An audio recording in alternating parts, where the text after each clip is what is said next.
Bonsoir à tous, bienvenue dans C'est contre loup. Michel Barnier a déclaré que la santé mentale serait la grande cause de son mandat. Bonsoir, monsieur le Premier ministre. Oui, bonsoir, Anne Sinclair. Écoutez, oui, j'ai choisi la santé mentale. Voilà. Vous savez que chaque Premier ministre a droit à une grande cause. Certains ont choisi le handicap, le cancer, les droits des LGBT, XYZ. Pardon, mais je ne suis pas expert sur l'homosexualité. Moi, je suis de droite. Ah, donc vous, c'est la santé mentale? Oui, je me mouille pas. Même si j'ai beaucoup hésité, je dois vous le dire, avec la protection des dauphins. Ah oui, vous vous mouillez vraiment pas, quoi. Ah non, non, non. Mais attention, en plus courageux, j'avais quand même pensé à la justice fiscale comme grande cause. Mais bon, les riches n'étaient pas d'accord. Donc, de toute façon, on se prend la tête pour pas grand-chose, parce que, entre vous et moi, mon mandat ne devrait pas dépasser 3 semaines. Vous êtes optimiste. Marine Le Pen, un commentaire? Écoutez, moi en tout cas, je trouve que la santé mentale de Michel Barnier est excellente. Voilà, son couillon de ministre de l'économie a dit qu'il ne nous aimait pas, et immédiatement, mon Barnier m'a appelé pour s'excuser. Car... Bouton rouge, s'il ne s'excusait pas immédiatement, il sautait. Comme quoi, il a toute sa tête, mon Mich-Mich. Sinon, on parle des documents fictifs de Jordan Bardella pour couvrir ses emplois fictifs à la Commission européenne? Quel dommage que mon bouton rouge ne marche que sur Barnier et pas sur vous. Parce que je voudrais bien faire sauter, là. Eh oui, mais non. Elle est l'une des rares ministres de Michel Barnier à garder son poste. Rachida Dati, bonsoir. Vous n'êtes pas trop déçu de ne garder que la culture? Tu rigoles, mais tu voulais que je fasse quoi par la culture? L'agriculture, peut-être, c'est ça, que je m'emmerde chez les bouseux en boîte en caoutchouc, alors que là, il y a la Fashion Week qui commence? Oui, d'ailleurs, on nous attend. Oui, bon, ça va. Non. Quel autre ministère me ferait manger avec Richard Gere et Brad Pitt et porter des loups-boutins un soir sur 2? Non, franchement, non, c'est très bien. Moi, je veux rien d'autre. Enfin, si, maire de Paris, mais dans 2 ans, là, évidemment, là, après, j'en aurais plus rien à taper de la culture. Au moins, elle est honnête. Tiens, on passe à la meilleure amie de Rachida Dati. Que pense Anne Hidalgo de la reconduite de Rachida Dati au poste de ministre de la Culture? Et bien, tout de suite, sa réaction. Regardez.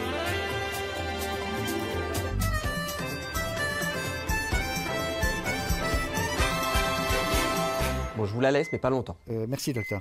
Anne Hidalgo, bonsoir. Rassurez-nous, vous allez bien? On n'en sait rien, je vous rappelle que j'ai quand même nagé dans la Seine. Du coup, je suis en observation pour 6 mois. Ah oui, quand même. Sinon, vous abordez cette rentrée comment? Alors, écoutez, j'ai une grande nouvelle. Je rejoins les Républicains. Ah oui, effectivement, ça va pas fort. Ah si, simplement, j'ai bien réfléchi. Je me suis demandé pourquoi les JO de Paris avaient été un succès. Eh bien, premièrement, il y avait 4000 policiers dans chaque rue. Donc, quand il y a des flics partout, les gens n'ont plus peur et du coup, ils sont heureux. Deuxièmement, les billets et les hôtels étaient tellement chers qu'il n'y avait que des riches dans Paris. Et enfin, troisièmement, tout ça a été possible grâce aux milliers de volontaires bénévoles. Donc je résume, des pauvres pas payés qui aident des riches à s'amuser pendant que les flics surveillent leur sécurité. Bref, le bonheur. Et c'est quoi? C'est un monde de droite. Bon, demandez au médecin de rester 1 mois de plus en observation quand même. Ah non. C'est Rachida Dati qui avait raison. Vive les riches! Oula, elle a besoin de repos. Pour revenir sur la mise en examen de Sofia Chikirou pour escroquerie aggravée, Jean-Luc Mélenchon est notre invité ce soir.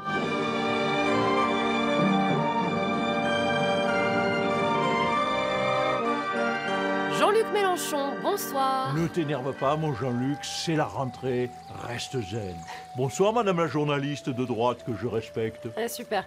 Alors hier, votre compagne Sofia Chikirou a été mise en examen pour escroquerie aggravée. Non mais Macron, la justice, elle ne le condamne pas pour escroquerie aggravée, là. Le peuple, il vote à gauche et il met un ministre de droite. Non mais là, ce n'est pas rien. On parle de surfacturation pour votre campagne de 2017. Oui, mais c'est comme ça. Qu'est-ce que vous voulez? Les bonnes femmes, tu leur donnes une carte de crédit, on le sait. Elles dépensent plus que prévu. Pardon, je me calme. Mais tout m'énerve aussi. Ça n'aura pas duré longtemps. Du coup, on ne parle pas de François Ruffin. Oh putain, Ruffin. Je crois que je le déteste encore plus que Macron et les Juifs. Voilà, bon, on va le laisser méditer. Il en a besoin. François Ruffin, bonsoir. Vous êtes où? Ouais, pour mon doc, je suis en train de réinsérer socialement les riches. Là, c'est Bill Gates qui nettoie les chiottes. Un mot sur cette mise en examen de Sofia Chikirou. Écoutez, ça m'étonne pas, parce qu'on le sait, Mélenchon, c'est un escroc. C'est un menteur, un arnaqueur, un antisémite, mégalo et en plus dictateur. À la limite, je préfère encore l'autre couille molle d'Olivier Faure ou l'autre baltringue de Fabien Roussel. Décidément, il y a une très belle unité à gauche. Michel Barnier, vous pensez quoi, de Jean-Luc Mélenchon? Ah, je l'aime beaucoup. Comme j'aime beaucoup Marine Le Pen, d'ailleurs, et j'aime beaucoup aussi François Bayrou. D'ailleurs, c'est pas compliqué, j'aime tout le monde. Même Jordan Bardella et ses vrais emplois fictifs, c'est vous dire. Il a bien compris le concept du compromis. Marine Le Pen, un commentaire? C'est bon pour aujourd'hui, Michel. Je te garde dans mon équipe. Non, Miss Tigri! Oh Apparemment, Missy Green n'est pas du tout du même avis. François Ruffin, le mot de la fin. Ouais, je vous ai dit que pour mon doc, je réinsère les riches. Là, c'est Bolloré qui est en train de changer un carbule. Je vous ai dit aussi que les Verts, c'était des abrutis et que Glucksmann, il avait le charisme d'une huître. En fait, le front de gauche, il sert à mettre des coups de boule. Allez, salut à tous. Just victims of the in-house drive-by.